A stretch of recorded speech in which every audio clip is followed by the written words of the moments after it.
Hello everyone and welcome back to my YouTube channel with another informative and useful video.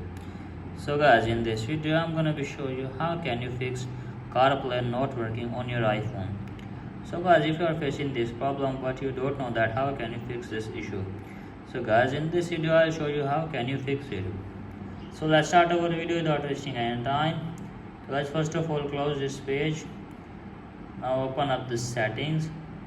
And you have to make sure that your internet connection is working properly and there's not connected any of the VPN. Now after that, tap on General and then tap on Software Update and update your device to the latest version of iOS 18. Now after that, go back and check if the problem is fixed or not. If you still have this problem, then simply go back and then tap on Screen Time, scroll down and then tap on Content and Privacy Restriction and turn this toggle off. After turning it off, and after that, check if the problem is fixed or not. If still having this problem, then you have to just simply tap on shutdown and shut down your device into 15 to 20 seconds. After that, open it again, and after that guys, hopefully your problem will be fixed. So in this way you can easily fix your problem. So that's it for today guys. Hope this video helps you. If the video helps you, then please subscribe to my YouTube channel as well. Thank you.